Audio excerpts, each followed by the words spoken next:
નારી નીરખી, પર નારીને જોઈને મારી આંખોમાં મલ જામી ગયો છે, મારું આંખોમાં મેલ જામી ગયો છે. મન મલિન વિષય સંગ લાગે, મારું મન વિષયોના સંગમાં, વિષયો લોકોના સંગમાં રહેવાથી મારા મનને મેલ લાગ્યો છે.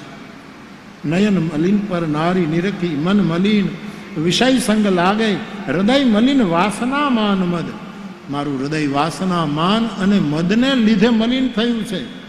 જીવ સહજ સુખ ત્યાગે, અને આ જીવે એનો સ્વભાવ છે, એનો અધિકાર છે સહજ સુખ, એનાથી દૂર થઈ ગયો. પર નિંદા સુની શ્રવણ મલિન ભે, પારકાની નિંદા સાંભળી સાંભળી અને મારા કાન મેલા થયા છે. પર નિંદા સુની શ્રવણ મલિન ભે, વચન દોષ પર ગાયે, મારી વાણી મેલી થઈ ગઈ, બીજાના દોષ ગાઈ ગાઈને, બીજાના વાંક કાઢી કાઢીને, બીજાનું દોષ દર્શન કરીને મારી વાણી મલિન થઈ. સબ પ્રકાર મલ ભાર લાગ, નિજ નાથ ચરણ બિસરાય, દરેક પ્રકારના મને મલો લાગ્યા છે.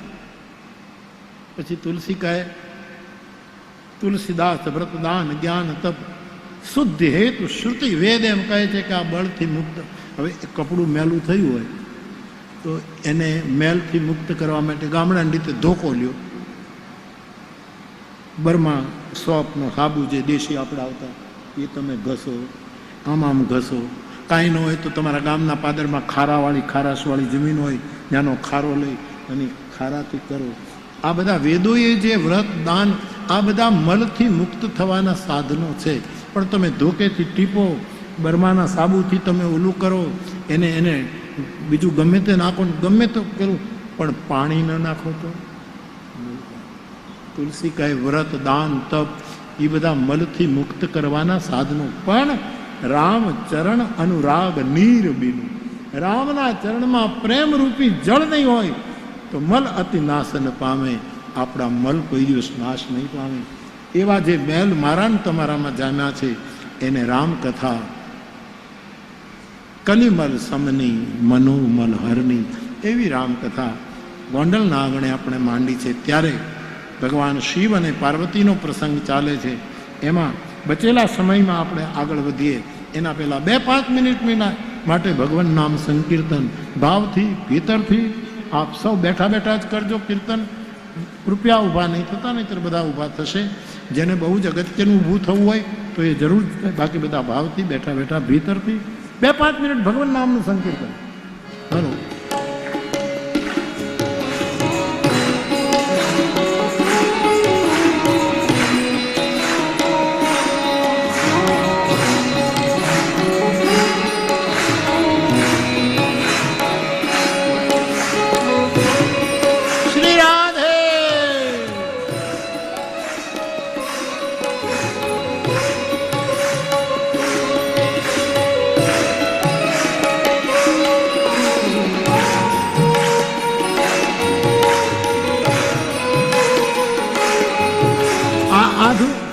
આધુનિક વિજ્ઞાન એમ કહે છે કે સૂરમાં, લયમાં, તાલમાં વગાડવું ને ગાવું એક થેરેપી છે. આધુનિક વિજ્ઞાન સૂરમાં રહેવું, તાલ બરાબર, લય બરાબર પકડવી, શબ્દ શુદ્ધિ હોય એ રીતે ભગવાન નામનું સંકીર્તન કરો, અથવા તો કોઈ પણ સંગીત એક થેરેપી છે. એ આપણા શરીરને બહુ ફિટ રાખે સાહેબ. શરીરના ફિટનેસનું એક બહુ જ પહેલું પ્રમાણ શું કહેવાય? પેટ અંદર હોય ને છાતી બહાર હોય, એનું નામ શરીર ફિટ. પેટ અંદર હોય અથવા તો આમ સપાટ પેટ અને છાતી જરા બહાર નીકળતી, હા ઊંધું થઈ ગયું. છાતી લગભગ બેહી ગઈ. કોના કારણે બેહી ગઈ ખબર નથી. બીક, પ્રલોભન, ભય, શું થશે એ છાતી અંદર વહી ગઈ ને પેટ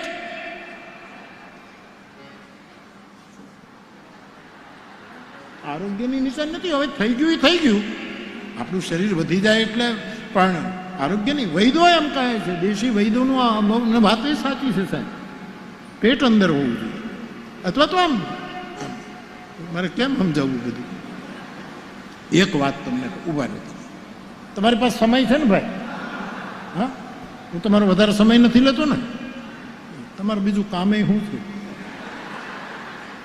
આ 9 દિવસ સુધી આ ગોંડલની રામકથામાં આપણે બધા બેઠા છીએ ને ત્યાં સુધી, જેમ તલગાજડામાં બેઠા હોય તો બધા તલગાજરડિયા કહેવાય, રાતોલમાં બેઠા હોય તો રાતોલિયા કહેવાય, મહુવામાં બેઠા હોય તો મહુવાઈયા કહેવાય, એમ જ્યાં સુધી 9 દિવસ કથામાં બેઠા છે ને બધા ગોંડલિયા કહેવાય.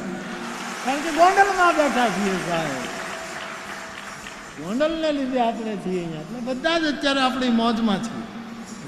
એ આપણી અટક હોય ન હોય, આપણે રાફડા ઉપર બેહીને જે દુહા ગાતો હોય રાફડિયા દુહા કહેવાય છે ને. આપણે તો રાફડા ઉપર બેઠો હોય દોહો ગાય એને રાફડિયા દુહા કહેવાય. તો મારે તમને એક વાત કહેવી છે. જ્યાં મિત્ર ભાવે એકવાર સુગ્રીવે ભગવાન રામને પૂછ્યું કે પ્રભુ તમારી તંદુરસ્તીનું કારણ શું છે? આમ તો ન પૂછી શકે. સુગ્રીવ તો વિષય છે, રામ બ્રહ્મ છે, પણ મિત્રો બન્યા પછી મિત્રતાનો એવું એક લક્ષણ ગણાય કે દિલની વાત એકબીજાને પૂછી શકે. મૈત્રીમાં તો એ જ હોય. વિનોબાજી તો એમ કહે છે કે મારે બધા મિત્રો જ છે. તુકારામ મારા મિત્ર, જ્ઞાનદેવ મારા મિત્ર, સહજોબાઈ મારી મિત્ર, આ બધાને મિત્રો જ કહે છે. ઇવન પરમાત્માના અવતારો નહીં પોતાનો મિત્ર જ ગણે છે. એ બધા મારા મિત્રો છે, હું એની સાથે વાતચીત કરું છું, એવું વિનોબાજી કહે. એવું છે મિત્રો છે, હું એની સાથે વાતચીત કરું છું, એવું વિનોબાજી કહે. એવું છે મૈત્રી. બહુ મોટું સાધુનું લક્ષણ કહેવાય. અને પતંજલિએ પોતાના શાસ્ત્રમાં મૈત્રીને સ્થાન આપ્યું. મૈત્રી, અને બુદ્ધ પાસે તો મૈત્રી સિવાય બીજું છે શું? મૈત્રી. તો સુગ્રીવ જ્યાં સુધી રામનો મિત્ર નથી બન્યો ત્યાં સુધી તો આવો પ્રશ્ન ન પૂછી શકે. પણ સુગ્રીવ રામનો મિત્ર બની ગયો. આ વર્ષો પહેલા દાદાએ કીધેલી વાત કરું છું સાહેબ. આ વર્ષો પહેલાની સ્મૃતિ આપણી પાસે રજૂ કરું છું. એ કયા ગ્રંથમાં મેં તો ભરોસો રાખીને કાંઈ કીધું નહીં કે ક્યાં લખ્યું છે. મારે કાંઈ પૂછ્યું, ગુરુ બોલ્યા એટલે વાત પૂછું. મને આ ડૉક્ટર 2 દિવસથી પૂછે છે, ક્યાં ગયા ડૉક્ટર સાહેબ? એમણે 2 જણાએ પૂછ્યું કે બાપુ તમે 2 દિવસ પહેલાં કીધું કે ગુરુને ગાવ નહીં, ગુરુને સેવો. સેવો એટલે શું? એ જે બોલે એને એ બરાબર જ છે એમ પકડી લેવું, એનું નામ સેવન.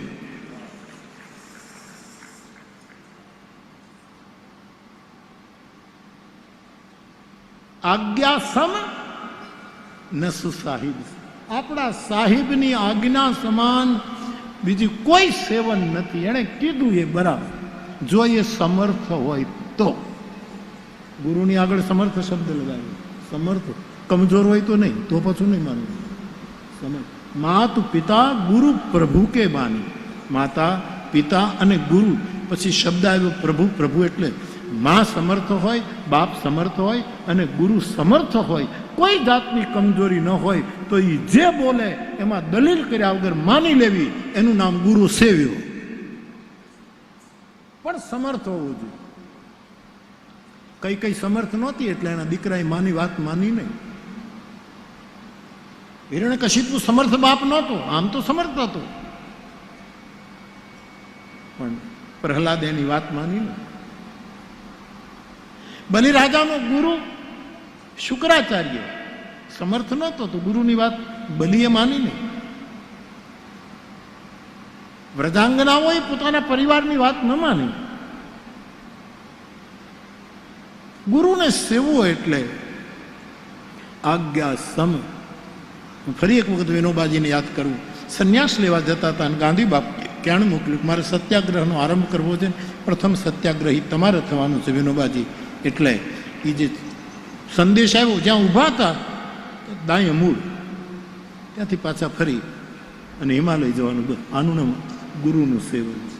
આજ્ઞા સમ નસુ સાહિબ સેવા.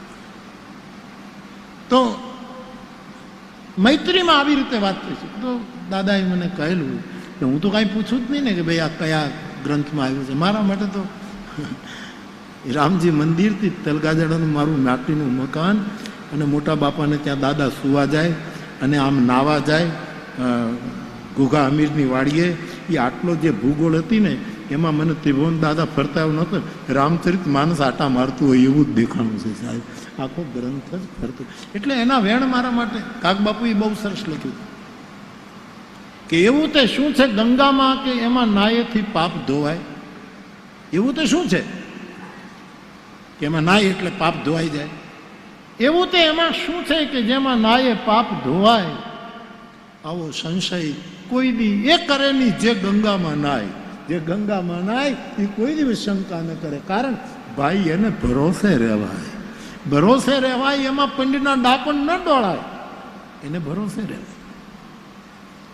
કેમ કીધું ને શું કામ કીધું એવો સંશય કદી.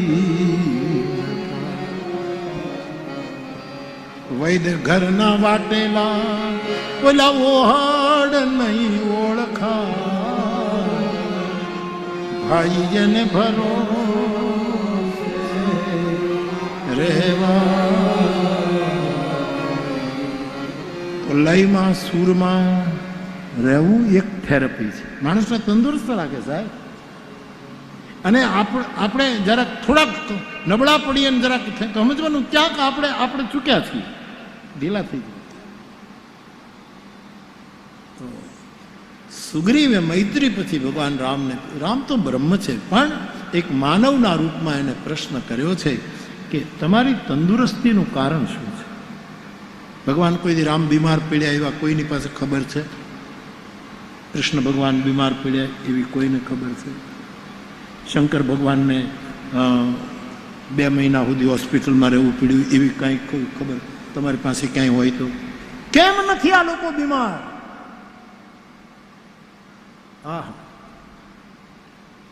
અને પછી ભગવાન રામ કહે છે કે સુગ્રીવ, તારું જેમ પાંચ ભૌતિક શરીર છે એમ મારું, આમ તો એનું શરીર તો ચિદાનંદમય દેહ તમારી ચિદાનંદમય છે. પરમાત્માને આપણા જેવા તત્વો ન હોય, પણ મનુષ્ય આદર્શ બતાવવા માટે ભગવાન રામે સુગ્રીવને કીધું કે મારું પણ પંચભૂતનું શરીર છે. આ તો પ્રભુ એ તો બરાબર, અમારે તો અગ્નિ જળ વાયુ તેજ આકાશ એ અમારા શરીરમાં 5 તત્વો, આપનામાંય 5 તત્વો. તો પ્રભુ બતાવો ને, તમારામાંય 5 તત્વો, મારામાંય 5 તત્વો, અને તમે આટલા તંદુરસ્ત ને અમે કેમ આમ બરાબર નથી, સ્વસ્થ નથી? ભગવાને કહ્યું, સુગ્રીવ, મારામાં જે 5 તત્વો છે એને હું 5 તત્વોમાંથી લઈને પૂર્તિ કરું છું, એટલે હું તંદુરસ્ત. મહારાજ સમજો નહીં કે મારા શરીરના 5 તત્વોમાં હું 5 તત્વોમાંથી લઉં છું. 5 તત્વો મારી સેવા કરે છે એટલે હું તંદુરસ્ત. પ્રભુ જરા સરળ કરીને સમજાવો ને. આમ નવરાશથી બેઠા હશે ભગવાનને સુગ્રીવ, એટલે વાત હતી એ જરાક ખુલાસો કે મારામાં 5 તત્વો છે, એની 5 તત્વો સેવા કરે છે એટલે હું તંદુરસ્ત. આપણામાં જે તત્વો છે એ 5 તત્વો જો સેવન કરવા માંડીએ આપણે તો આપણે બહુ તંદુરસ્ત રહીશું. પહેલું તત્વ કયું છે સુગ્રીવ? બોલે પૃથ્વી. બરાબર, પૃથ્વી એક તત્વ છે. સીતા કોણ છે? બોલે પૃથ્વીની દીકરી, એ મારી સેવા કરે છે એટલે હું તંદુરસ્ત. સીતા પૃથ્વીની કરે. આ તમે ભણ્યા વગરના મહાપુરુષોના ઇન્ટરપ્રિટેશન દેવું. કાંઈ ભણ્યા નહોતા, વ્યાકરણ નહોતું, હરખું ઉચ્ચારણ નહોતું, જીવતર જ હતું, ચોખ્ખું જીવ.